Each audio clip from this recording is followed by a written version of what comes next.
Hey everybody, it's Monica with King's Titan Homestead and welcome to a book review. And I'm just going to start, it's not like the entire review of the entire book, but it's taking a book and applying the beekeeping practices and recommendations to Southern Arizona's environment, climate, and issues that we have, such as Africanized bees and things like that.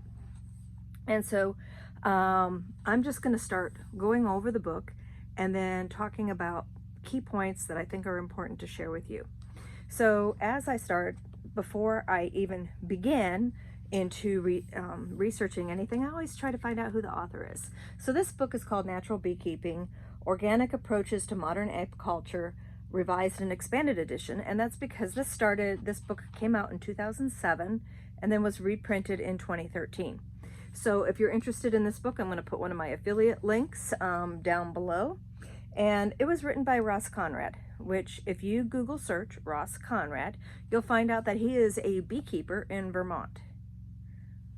Totally different beekeeping.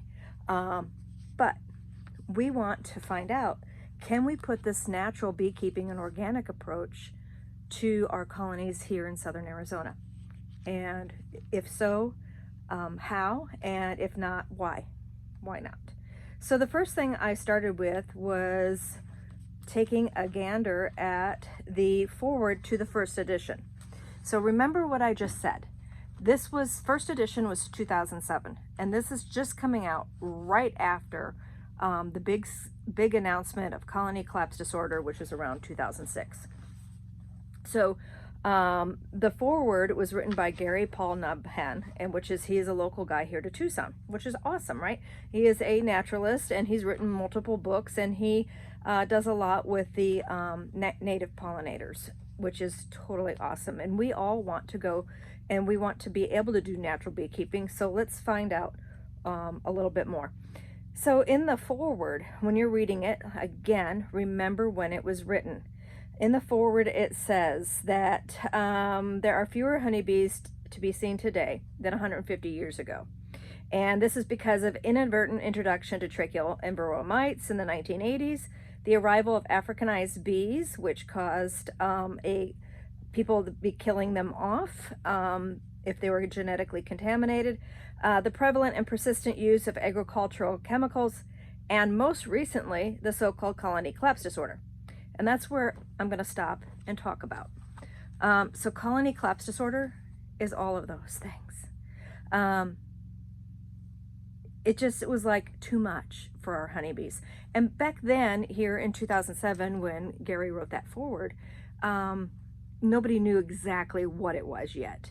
And so nothing against Gary on this. This is just bringing you up to date with that foreword.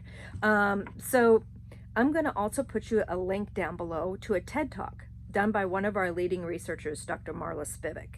And she did this talk about why bees are disappearing. And she did this in 2013. This is a little bit more recent, but I love it because it is very, the terminology she uses is very easy for the layman to understand, even if you're not a beekeeper. So this is a really great one to watch, even if you're not going to be keeping bees in your backyard.